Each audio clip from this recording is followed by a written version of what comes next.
ਜਦੋਂ 1947 ਚ ਅਸੀਂ ਭਰੋਸਾ ਕਰਕੇ ਹਿੰਦੁਸਤਾਨ ਦੇ ਵਿੱਚ ਆਏ ਆ ਤਾਂ ਇਹਨਾਂ ਦੀ ਵਿਪਰਵਾਦੀ ਲੀਡਰਸ਼ਿਪ ਨੂੰ ਪਤਾ ਹੀ ਕਿ ਸਿੱਖਾਂ ਦੀ ਇੱਕ ਪੋਲੀਟੀਕਲ ਐਸਪੀਰੇਸ਼ਨ ਹੈ, ਇਹ ਲੈ ਕੇ ਰਹਿਣਗੇ। ਤਾਂ ਇਹਨਾਂ ਨੇ ਪੰਜਾਬ ਰੀਆਰਗਨਾਈਜੇਸ਼ਨ ਐਕਟ ਜਿਹੜਾ ਉਹ ਇਸ ਹਿਸਾਬ ਨਾਲ ਤਿਆਰ ਕੀਤਾ ਕਿ ਅਸੀਂ ਆਜ਼ਾਦ ਦੇਸ਼ ਦੇ ਵਿੱਚ ਵੀ ਗੁਲਾਮ ਆ। ਇੱਕੋ ਇੱਕ ਸੂਬਾ ਹਿੰਦੁਸਤਾਨ ਦਾ ਜਿਹਦੇ ਕੋਲ ਆਪਣਾ ਪਾਣੀ ਨਹੀਂ ਆ, ਉਹ ਪੰਜਾਬ ਦੀ ਰੀਆਰਗਨਾਈਜੇਸ਼ਨ ਐਕਟ ਦੀ ਦੇਣ ਆ। ਇੱਕੋ ਇੱਕ ਸੂਬਾ ਹਿੰਦੁਸਤਾਨ ਦਾ ਜਿਹਦੇ ਕੋਲ ਆਪਣੀ ਰਾਜਧਾਨੀ ਨਹੀਂ ਹੈ, ਉਹ ਪੰਜਾਬ ਦੇ ਰੀਆਰਗਨਾਈਜੇਸ਼ਨ ਐਕਟ ਦੀ ਦੇਣ ਆ। ਤੇ ਐਲਾਨ ਕਰਦੇ ਆ ਕਿ ਸਾਡਾ ਹੁਣ ਰਾਜਧਾਨੀ ਤੋਂ ਬਿਨਾਂ ਨਹੀਂ ਸਰਦਾ, ਸਾਡਾ ਇਸ ਯੂਨੀਵਰਸਿਟੀ ਤੋਂ ਬਿਨਾਂ ਨਹੀਂ ਸਰਦਾ, ਸਾਡਾ ਸਾਡੇ ਦਰਿਆਈ ਪਾਣੀਆਂ ਤੋਂ ਬਿਨਾਂ ਨਹੀਂ ਸਰਦਾ। ਜੇ ਸਾਨੂੰ ਰਾਜਧਾਨੀ ਨਹੀਂ ਮਿਲਦੀ, ਜੇ ਸਾਨੂੰ ਦਰਿਆਈ ਪਾਣੀਆਂ ਦਾ ਹੱਕ ਨਹੀਂ ਮਿਲਦਾ, ਤੇ ਸਾਡੇ ਕੋਲ ਦੋ ਰਾਹ ਨੇ, ਜਾਂ ਤਾਂ ਅਸੀਂ ਇੱਥੋਂ ਉੱਜੜ ਕੇ ਦੇਸ਼ਾਂ ਵਿਦੇਸ਼ਾਂ 'ਚ ਚਲੇ ਜਾਵਾਂਗੇ, ਤੇ ਜਾਂ ਅਸੀਂ ਇੱਥੇ ਲੜਨ ਦੇ ਵਾਸਤੇ ਲੱਕ ਬੰਨਾਂਗੇ। ਕਿ ਲੜਨਾ ਗੁਰੂ ਦੇ ਸਿੱਖ ਦੇ ਹਿੱਸੇ ਆਇਆ ਆ।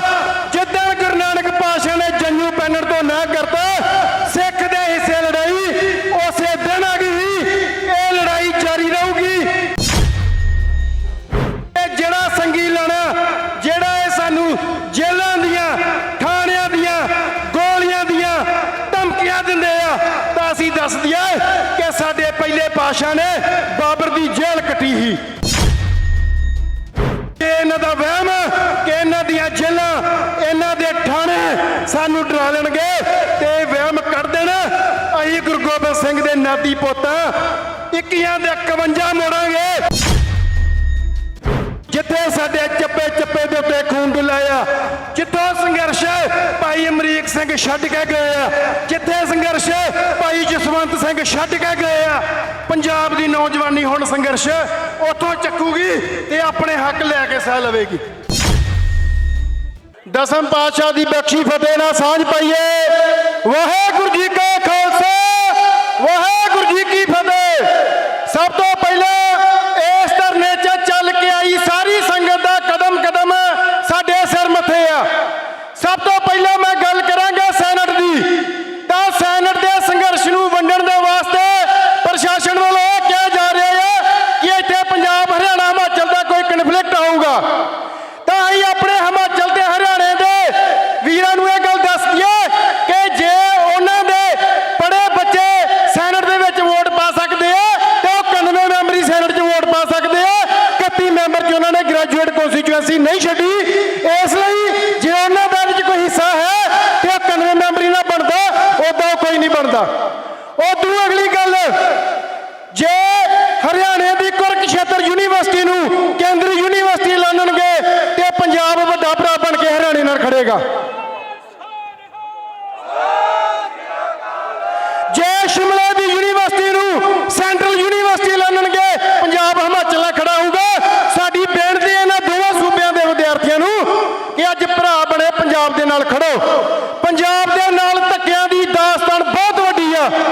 ਜਦੋਂ 1947 ਚ ਅਸੀਂ ਭਰੋਸਾ ਕਰਕੇ ਹਿੰਦੁਸਤਾਨ ਦੇ ਵਿੱਚ ਆਏ ਆ ਤਾਂ ਇਹਨਾਂ ਦੀ ਵਿਪਰਵਾਦੀ ਲੀਡਰਸ਼ਿਪ ਨੂੰ ਪਤਾ ਹੀ ਕਿ ਸਿੱਖਾਂ ਦੀ ਇੱਕ ਪੋਲੀਟੀਕਲ ਐਸਪੀਰੇਸ਼ਨ ਹੈ, ਇਹ ਲੈ ਕੇ ਰਹਿਣਗੇ। ਤਾਂ ਇਹਨਾਂ ਨੇ ਪੰਜਾਬ ਰੀਆਰਗਨਾਈਜੇਸ਼ਨ ਐਕਟ ਜਿਹੜਾ ਉਹ ਇਸ ਹਿਸਾਬ ਨਾਲ ਤਿਆਰ ਕੀਤਾ ਕਿ ਅਸੀਂ ਆਜ਼ਾਦ ਦੇਸ਼ ਦੇ ਵਿੱਚ ਵੀ ਗੁਲਾਮ ਆ। ਇੱਕੋ ਇੱਕ ਸੂਬਾ ਹਿੰਦੁਸਤਾਨ ਦਾ ਜਿਹਦੇ ਕੋਲ ਆਪਣਾ ਪਾਣੀ ਨਹੀਂ ਆ, ਉਹ ਪੰਜਾਬ ਦੀ ਰੀਆਰਗਨਾਈਜੇਸ਼ਨ ਐਕਟ ਦੀ ਦੇਣ ਆ। ਇੱਕੋ ਇੱਕ ਸੂਬਾ ਹਿੰਦੁਸਤਾਨ ਦਾ ਜਿਹਦੇ ਕੋਲ ਆਪਣੀ ਰਾਜਧਾਨੀ ਨਹੀਂ ਹੈ, ਉਹ ਪੰਜਾਬ ਦੇ ਰੀਆਰਗਨਾਈਜੇਸ਼ਨ ਐਕਟ ਦੀ ਦੇਣ ਆ। ਤਾਂ ਅਸੀਂ ਇੱਥੇ ਐਲਾਨ ਕਰਦੇ ਆ ਕਿ ਸਾਡਾ ਹੁਣ ਰਾਜਧਾਨੀ ਤੋਂ ਬਿਨਾਂ ਨਹੀਂ ਸਰਦਾ,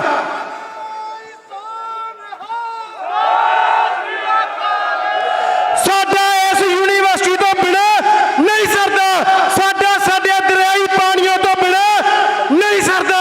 ਜੇ ਸਾਨੂੰ ਰਾਜਧਾਨੀ ਨਹੀਂ ਮਿਲਦੀ, ਜੇ ਸਾਨੂੰ ਦਰਿਆਈ ਪਾਣੀਆਂ ਦਾ ਹੱਕ ਨਹੀਂ ਮਿਲਦਾ, ਤੇ ਸਾਡੇ ਕੋਲ ਦੋ ਰਾਹ ਨੇ, ਜਾਂ ਤਾਂ ਅਸੀਂ ਇੱਥੋਂ ਉੱਜੜ ਕੇ ਦੇਸ਼ਾਂ ਵਿਦੇਸ਼ਾਂ 'ਚ ਚਲੇ ਜਾਵਾਂਗੇ, ਤੇ ਜਾਂ ਅਸੀਂ ਇੱਥੇ ਲੜਨ ਦੇ ਵਾਸਤੇ ਲੱਕ ਬੰਨਾਂਗੇ।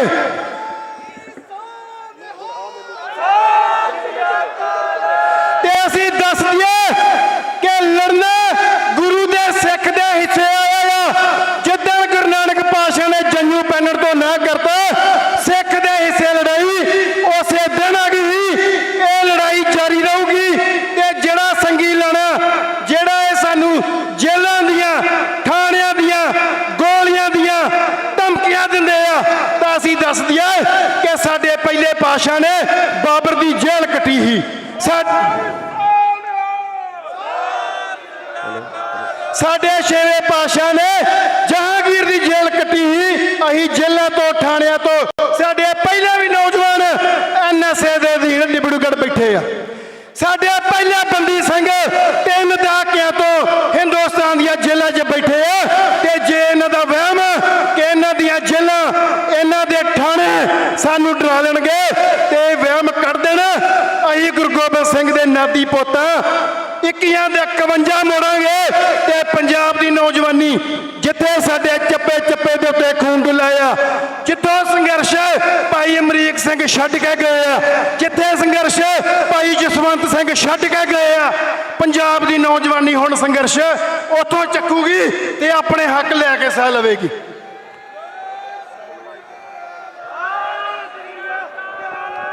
ਤੇ ਹੁਣ ਮੈਂ ਇਸ ਧਰਨੇ ਦੇ ਸੰਬੰਧ 'ਚ ਬੇਨਤੀ ਕਰਦਾ ਕਿ ਜਿਹੜੇ ਇਹਨਾਂ ਨੇ ਸ਼ਡਿਊਲ ਅਨਾਉਂਸ ਕਰਨਾ ਆ, ਜਿੰਨਾ ਸਮਾਂ ਸ਼ਡਿਊਲ ਅਨਾਉਂਸ ਨਹੀਂ ਹੁੰਦਾ ਇਹ ਮੋਰਚਾ ਲਗਾਤਾਰ ਜਾਰੀ ਰਹੂਗਾ। ਤੇ ਜਿਹੜੇ ਪ੍ਰੈਸ਼ਰ ਟੈਕਟਿਕਸ ਇਹ ਵਰਤ ਰਹੇ ਆ ਤਾਂ ਇਹਨਾਂ ਨੂੰ ਦੱਸ ਦਈਏ ਕਿ ਸਾਡੇ ਬਾਬੂਆਂ ਨੇ ਕਣਕਾਂ ਬੀਜ ਲੀਆਂ, ਵਿਹਲੇ ਆ, ਟਰਾਲੀਆਂ ਤੇ ਤਰਪਾਲਾਂ ਪੈਂਦੀਆਂ, ਅਸੀਂ ਬਿੰਦ ਨਹੀਂ ਲਾਉਣਾ। ਜੇ ਇਹਨਾਂ ਨੂੰ ਲੱਗਦਾ ਆ ਕਿ ਕਿਸੇ ਤਰੀਕੇ ਡਰਾ ਕੇ ਧਮਕਾ ਕੇ ਕਿਸੇ ਚਲਾਕੀ ਦੇ ਨਾਲ ਮੋਰਚਾ ਖਦੇੜ ਦੇਣਗੇ ਤਾਂ ਭੁਲੇਖੇ 'ਚ ਹੋਣਗੇ। ਆ ਯੂਨੀਵਰਸਿਟੀ ਦਾ ਕੋਨਾ ਕੋਨਾ ਟਰੈਕਟਰ ਟਰਾਲੀਆਂ ਨਾਲ ਭਰ ਦਿਆਂਗੇ।